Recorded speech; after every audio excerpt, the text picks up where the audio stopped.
Welcome to T-Smack, home of the T-Smack. May I take your order?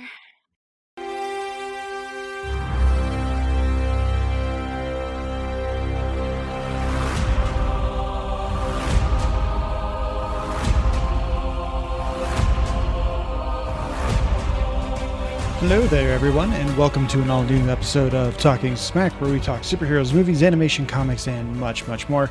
I am your host, Josh Scar, and I am flying solo this week. Alex is a little under the weather, and I really didn't feel like putting the effort to try and fill someone in last minute, so you get me for today, and that'll be it. I'm going to try and make this as quick and painless as I can, because talking to myself is just as awkward as you might feel. So with that, there's no time for small talk. We're going to hear from our friends Josh and Amanda Wilson over at the Super Familiar with the Wilsons podcast. When we come back, we're going to talk 2025, baby. We'll be right back. The Super Familiar with the Wilsons podcast. You know that family whose house you hung out in when you were a kid? The house was a little loud and chaotic, but always fun, and sometimes felt more home than home. Well, that's us. We're the Wilsons, and we welcome you into our podcast with silly chat, ridiculous games, and interviews with interesting people. Like a spin doctor. The Super Familiar with the Wilsons podcast. Welcome home. And we're back. Definitely check out Super Familiar with the Wilsons. Josh and Amanda, I love them. Their marriage goals. Super fun podcast, super everything. Definitely check it out, like I said. So let's dive into things. The way this is going to work is I've got 4 categories between movies, TV/streaming, video games, and comics. Video games and comics are going to go pretty quickly. So we're going to start there. I'm going to start with comics, and we'll move on from there. Not a lot you can really do with comics right now because timeframes are always shifting, deadlines are moved, things happen where creators just can't meet whatever deadlines they have. So just kind of listing about 7 or 8 comics that I think should be on your radar at the very least, that will either be continuing or having sequels or other things like that. Number 1 on my list is Infernal Girl Red Book 2. The Kickstarter perks just began, and digital copies of the book have been going out. I plan on reaching out to Matt Groom soon to start discussing the release schedule and like what happened in this first release wave and what to expect going forward. I tell you this, dear listener, because I need you to hold me accountable so I actually do these things. Continuing on with DC's Absolute Universe. Super crazy, weird, awesome universe that they're building here. Absolute Batman is super cool. I've read a little bit of Absolute Superman. I haven't read anything of Absolute Wonder Woman yet, but by all accounts, it's super cool and very different from the usual flair. So if you haven't checked out the Absolute Universe stuff, definitely do so. In the same vein as Infernal Girl Red Book 2, the Massive Verse is getting a big refresh. Radiant Black, Rogue Sun. I believe no one, forgive me if I'm wrong, any Massive Verse fans listening, or any other Massive Verse people, Michael Basuto, the editor.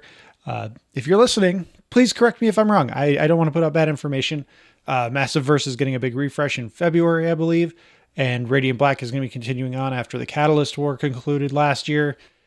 Very excited to see what's coming forward. And adjacent to the Massive Verse, we have Melissa Flores continuing with Power Rangers Prime. Very fun, like hits the right nostalgia for a Power Rangers thing, but also something kind of new and interesting. So very cool stuff. And Melissa Flores continuing to just knock it out of the park. Continuing with the 90s nostalgia stuff, Jason Aaron's run on Teenage Mutant Ninja Turtles continues from IDW. Can't recommend this one enough. It's just a very cool comic. Ultimate Spider-Man and Marvel's Ultimate Universe. Between the Ultimates, there's a new Ultimate Wolverine coming. All sorts of stuff happening with these like alternate timelines in the comics. Can't recommend all of these enough. And then Adam Rose's Giant Detective is continuing on. Again, unfamiliar if it's a limited series that could become ongoing, but either way, keep going with this one if you've already checked it out, or if you're waiting for the trade. Trade should be coming sometime this year in 2025. So next, let's move on to video games. So video games is just a massive category. It makes no sense to cover as much as is going to actually release because there's too much to cover in a single episode, especially if I'm trying to keep these concise.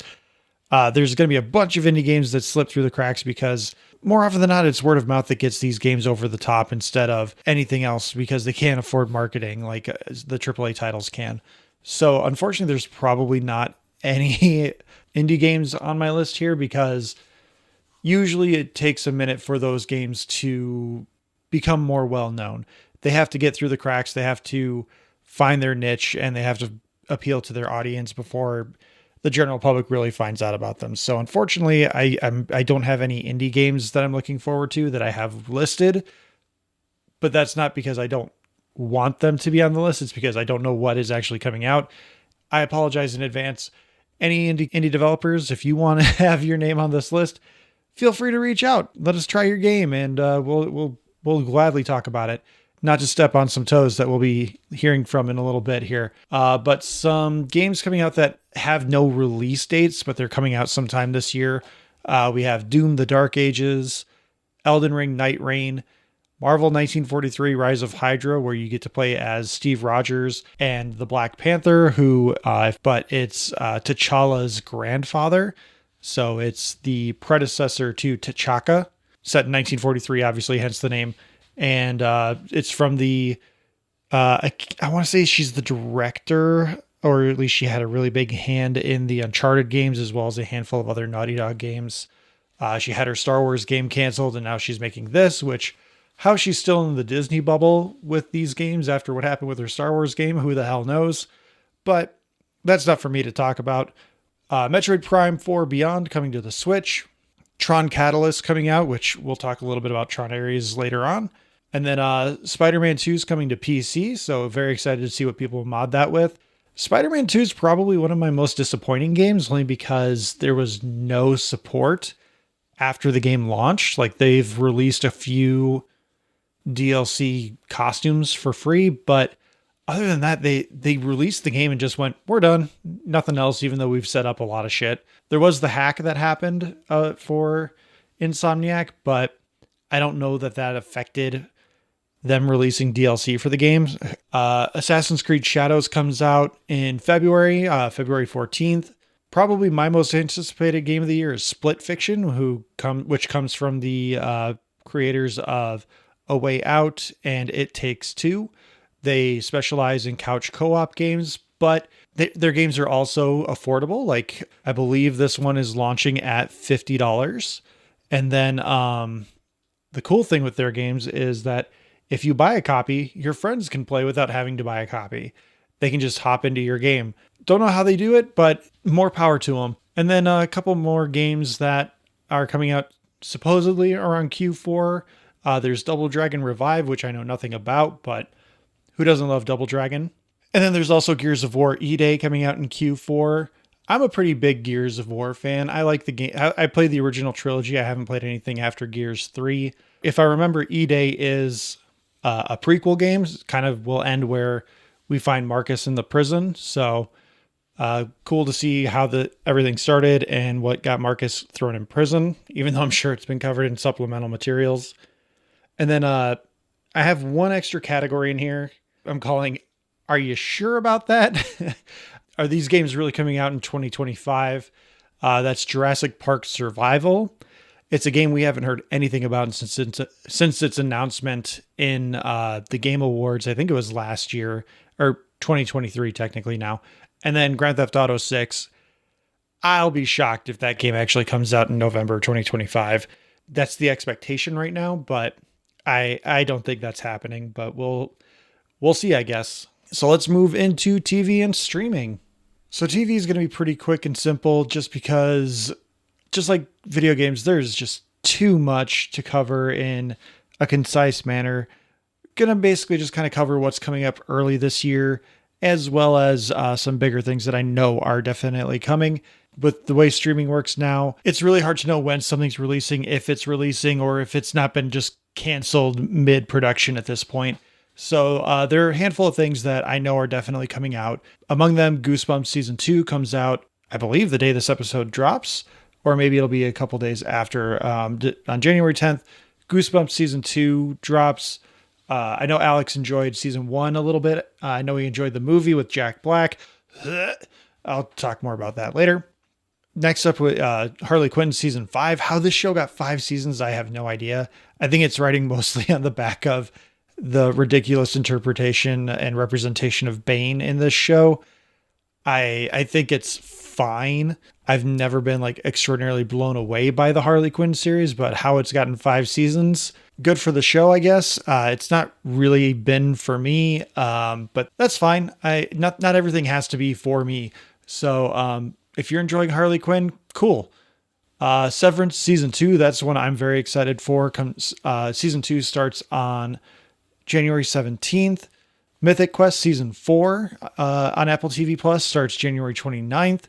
And also on January 29th, Your Friendly Neighborhood Spider-Man premieres on Disney Plus. They released the first trailer for this, and I'm kind of disappointed in how stiff the animation looks. It looks like it's kind of ripping off the Dragon Prince animation style, where it's almost like stop motion cell animation, if that makes sense. I don't know exactly how to put it, but it's animated in a way that just, it looks really stiff, and he's not moving like Spider-Man. He's moving more like, almost like he's pre-rigor mortis. I don't know. Maybe it'll grow on me like the Dragon Prince animation did, but that one I'm not extraordinarily sold on, especially with the way they revamped it, where it was supposed to be the origin story to the Tom Holland Spider-Man, and now it's an alternate universe thing, and I like the inclusion of the Future Foundation suit, even though it's being given to him from that universe's version of Norman Osborn. But I'll reserve judgment until I see it, because it's a Spider-Man show. It's from Marvel Animation. They're doing a pretty okay job right now. What If season 3 was kind of but it's hard to argue with the results of like X-Men 97. They've been working on this show for a while, so hopefully Your Friendly Neighborhood Spider-Man turns out okay. On February 6th, Invincible season 3 starts up. Very excited for this season. Invincible has been one of the better animated shows on streaming. Obviously, it's a little extra violent, which could go a number of ways for certain people. I could give or take the amount of violence in the show. I don't think it necessarily adds anything to it other than just kind of doing a little extra edgelordy stuff to be like, ooh, look, it's not for kids. But it does look really good. He gets the new suit in the trailers.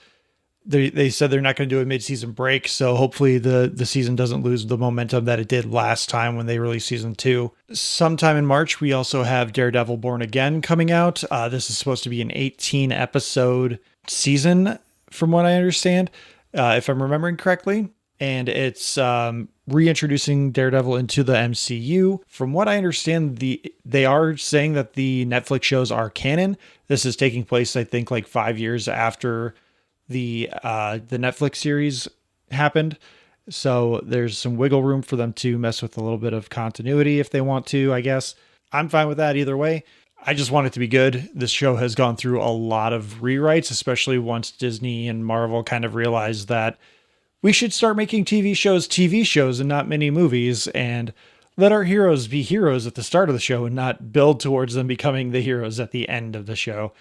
So hopefully that continues, or that sets a new precedent, I guess would be the right way to say it. And it sets a new standard for Marvel TV. And then the big one, Andor Season 2 debuts April 22nd. This one is going to kind of make or break, I think, Disney Plus overall. This is going to be, can it maintain the high standard of quality that season 1 established? And does it transition well into Rogue One without doing too many game-breaking things for the series and Star Wars in general? The last thing on my list is Peacemaker Season 2. That's supposed to be coming out sometime in August. I haven't seen Season 1 yet. I know Lewis really enjoyed it, so take that as you will. But this is supposed to be something that is set within the new DC universe as well. So there's potential where John Cena's Peacemaker is the only one aware that there's been like a universal reset and some weird multiverse shenanigans might be happening. We'll see. But I look forward to hearing people talk about this show since I don't have a Max subscription. So with that, let's head into the final segment of this 2025 preview. Let's talk the big guns. Let's talk movies. So this one is a doozy. There are a lot of movies coming out this year. Most of them theatrical are the ones on my list, with a few streamers thrown in here and there because there are some notable streaming movies coming to your streaming services in 2025. One is already out with Wallace and Gromit: Vengeance Most Foul. That just released on Netflix in the US on January 3rd. It is nominated for a Golden Globe for Best Animated Feature. But other releases that we have happening here. In the next couple of weeks, we have Wolfman from Lee Wanell coming out on January 17th. We have Presence, the Steven Soderbergh film that is shown from the perspective of a ghost haunting a house. I'm super curious about that one because that's a premise we've not seen. Like, how do you make that interesting when there's spooky stuff happening in the house and you know what the spirit is doing? What does that look like? How does that make sense? Oh, and I should say the premise to all of these movies that I will be talking about is if we have the time, if we have the money to see these movies in theaters, we will be talking about them on the podcast in some form or another. So we just said Presence in January 24th. And then the last thing I have for January, Star Trek Section 31, which is coming to Paramount Plus. That is the Michelle Yeoh vehicle that they had brought her in for a Star Trek series, but then she won an Academy Award and for Everything Everywhere All at Once. And they decided to just turn it into a movie because her schedule just exploded with more opportunities. So she just filmed a Star Trek movie instead.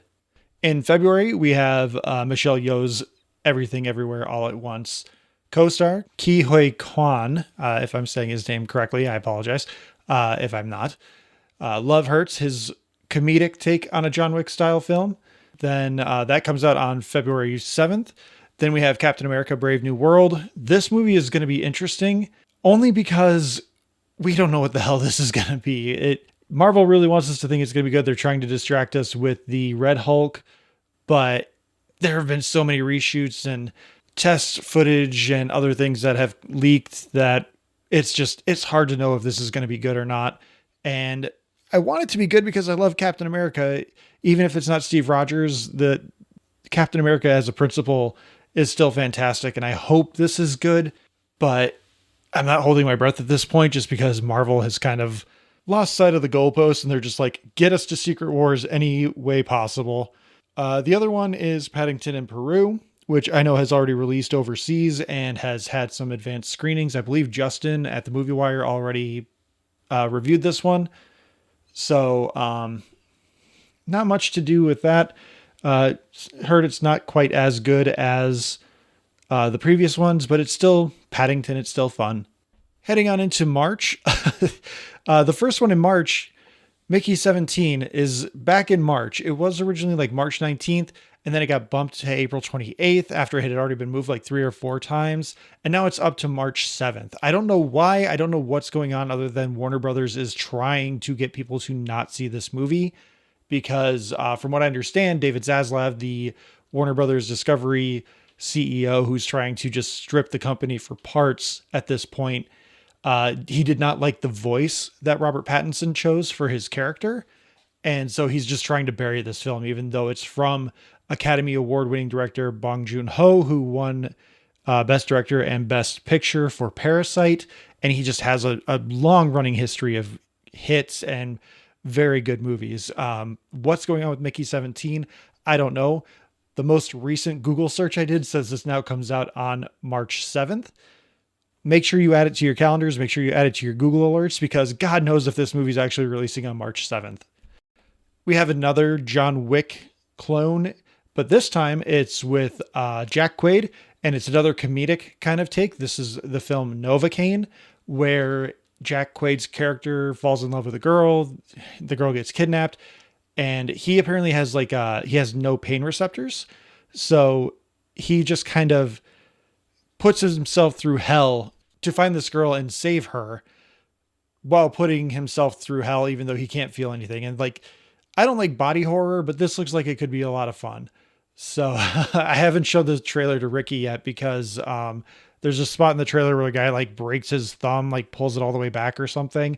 And you hear the squelching and the squishing, and he's just pretending to feel the pain while he's being tortured, but he's not feeling anything, and it's just like, oh no. So I mean, it's Jack Quaid. He has done a lot of good stuff already. I'm interested in Novocaine at the very least. And then finally in March we have Snow White, the live action remake, which it looks like they're taking a pretty decent twist on the Snow White story. The first 20-30 minutes will probably be pretty much the same, but it looks more like Snow White. It has more agency. She's trying to lead a revolution. There's some stuff happening there behind the scenes that seems to be going a certain way with that. And then starting in April, as we move into the second quarter of the year, we kick off with a Minecraft movie on April 4th. I have nothing to say about this movie that I haven't already said. I'm not a big Jack Black fan. There's nothing about this film that intrigues me. I have no nostalgia or love for Minecraft as a game. I was outside of the Minecraft bubble. I was working at GameStop when the game hit big, and people were buying the POSA cards, and it hit Xbox 360 on disc. I just never got into it. I have no love for it. I'm probably not going to cover this from the podcast only because I don't want to sit through any amount of time of Jack Black as I have to.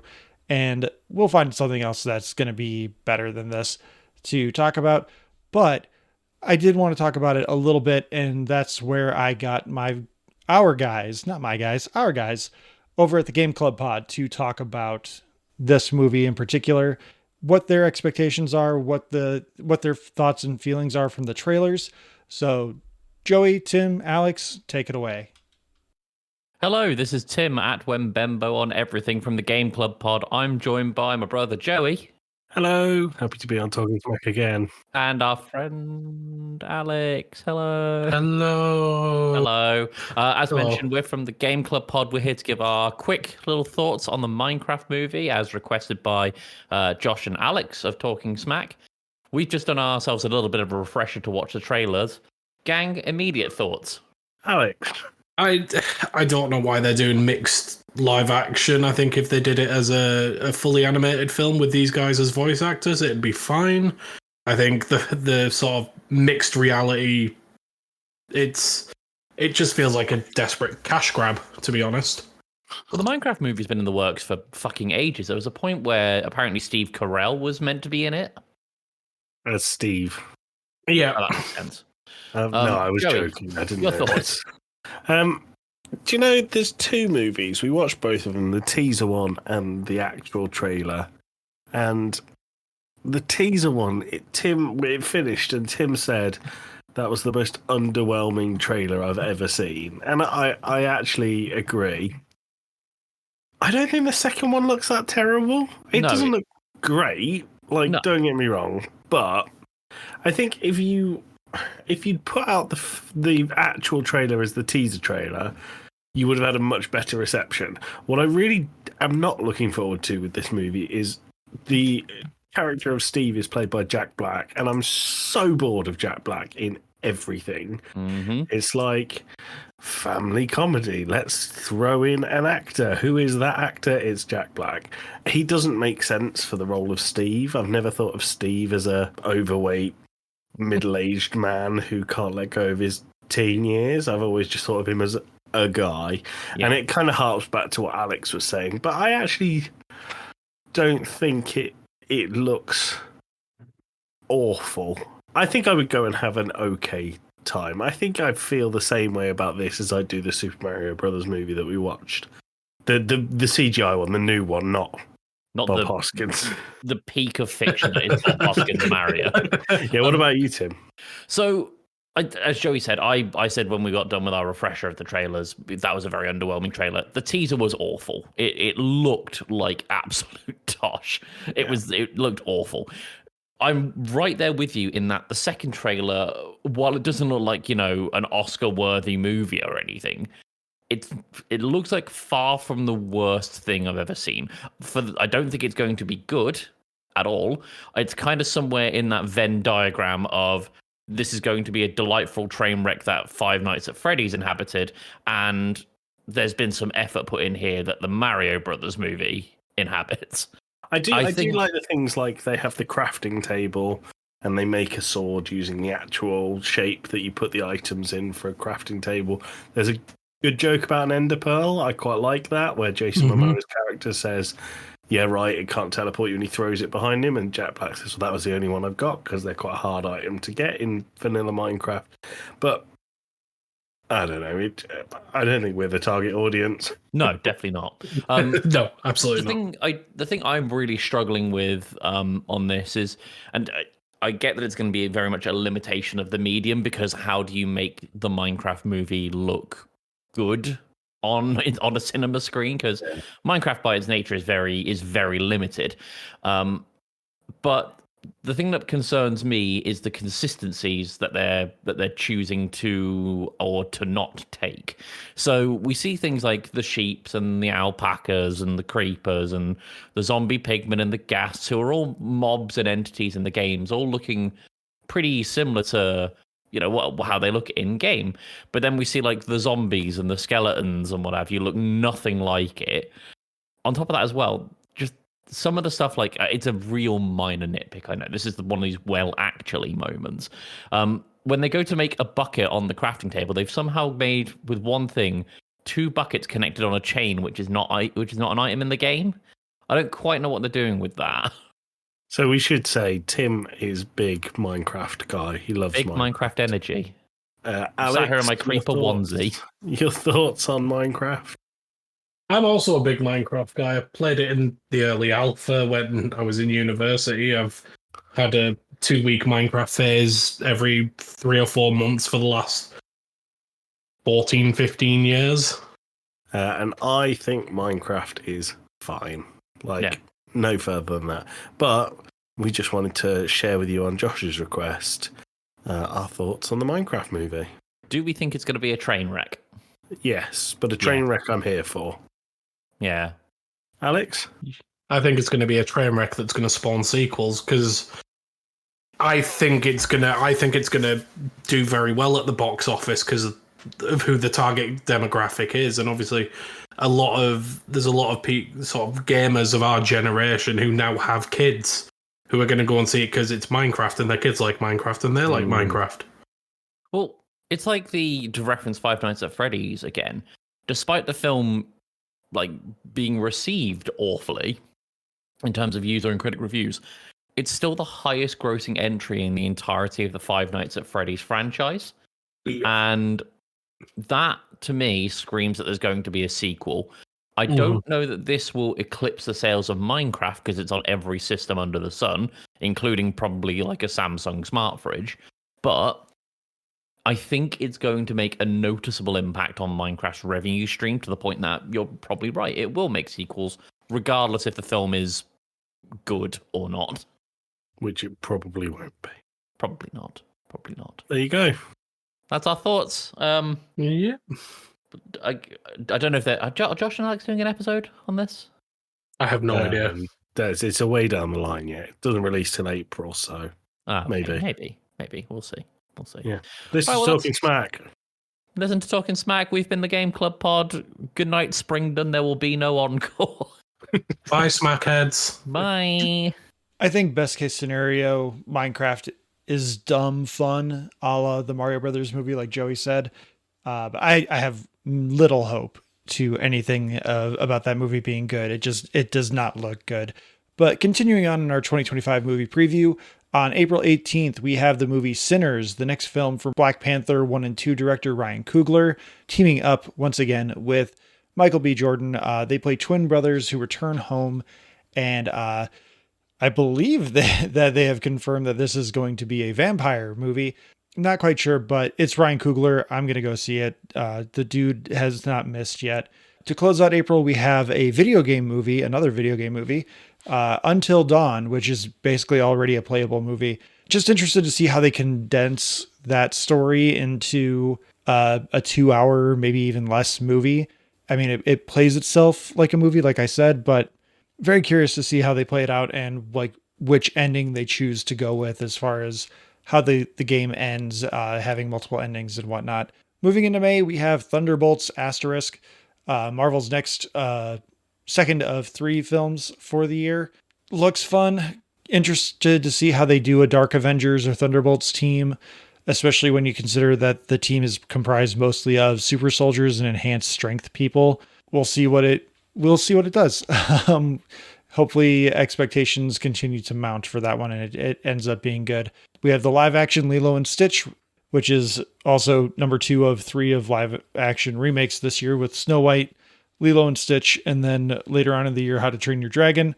I don't have much faith in this one. The Disney live action remakes have not been great. To close out May, we have Mission Impossible Final Reckoning.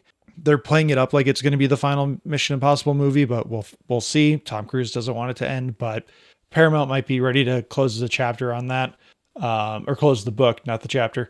Going into June, we have the John Wick spinoff, Ballerina, coming out June 6th. That's gone through a whole lot of reshoots as well, similar to Captain America Brave New World. It's been delayed for forever. The fact that it's even coming out is kind of a minor miracle. And then in the middle of June, we have a double release date with the next Pixar movie, Elio, coming out on June 13th, alongside the How to Train Your Dragon live action remake. Neither movie looks extraordinarily interesting to me, other than, the live action How to Train Your Dragon film will at least get us some more Toothless merch. To close out June, we have Megan 2.0. I'm probably not going to see it, but maybe we'll do a What You Doing where Alex will cover it and talk a little bit about it. July starts off on a very sour note for me. On July 2nd, we have Jurassic World Rebirth starring Scarlett Johansson. I love ScarJo, but the Jurassic World franchise kind of needs to die. There's nothing interesting and nothing new that they can do with this franchise at this point beyond the initial story that they told in 1993. So I really have no interest in what's happening with this story. Might go see it just to see how big of a train wreck it is. Then on June 11th, it's probably one of the top 3 biggest movies of the year, and that's going to be Superman. Can James Gunn play with a top of the bin toy in the comic universe?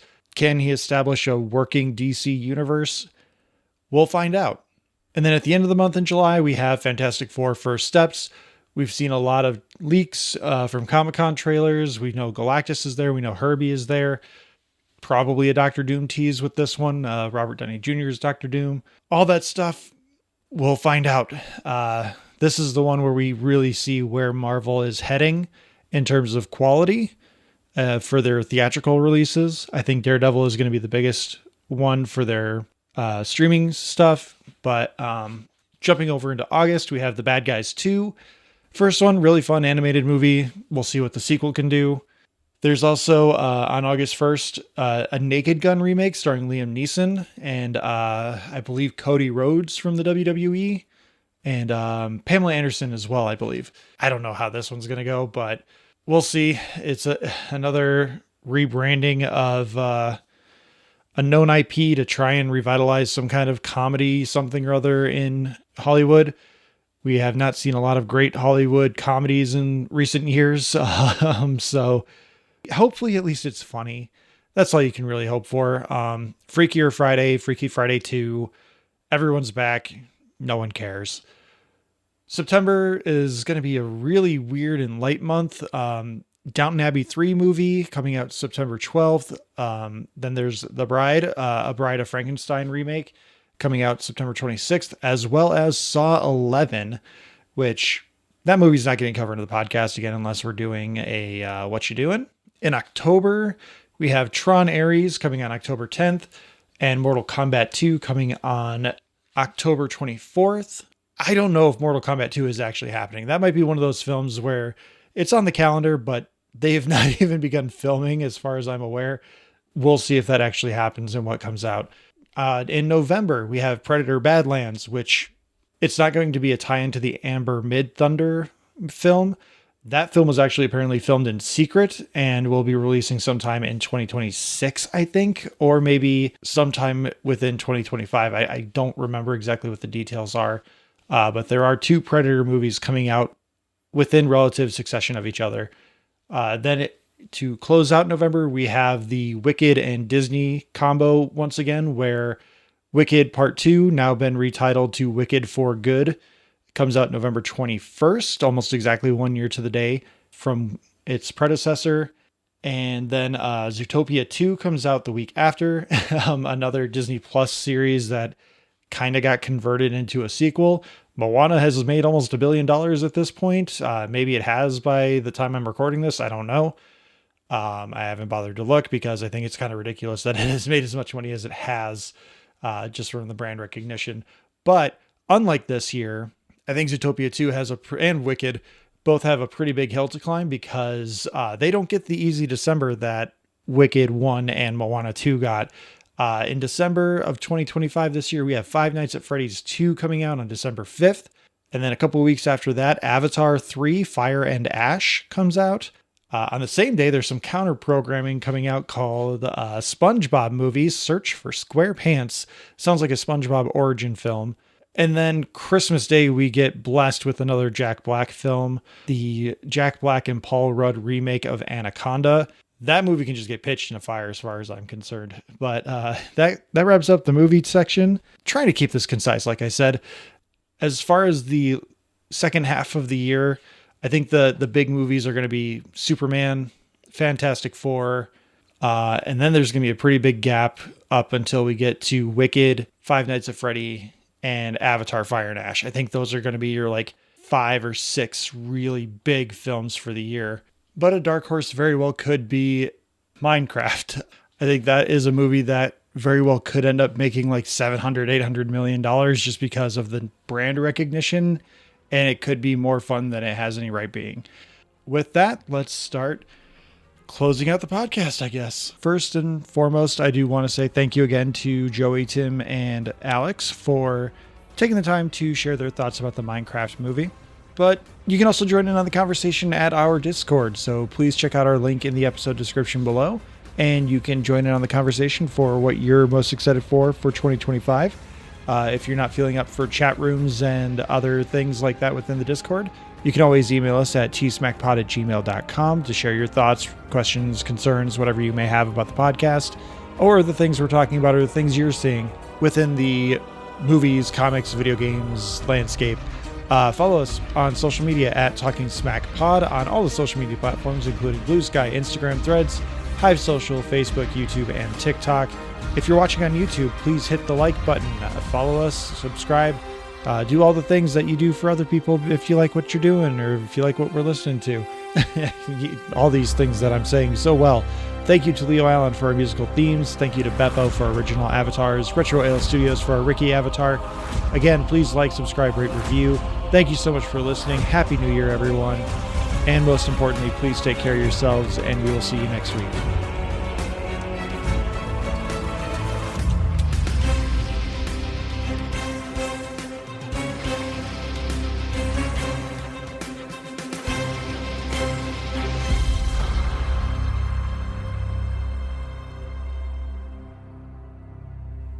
Watch Star Trek. Who loves T-Smack? I love T-Smack. Is it true? Mm-hmm. I do, ooh.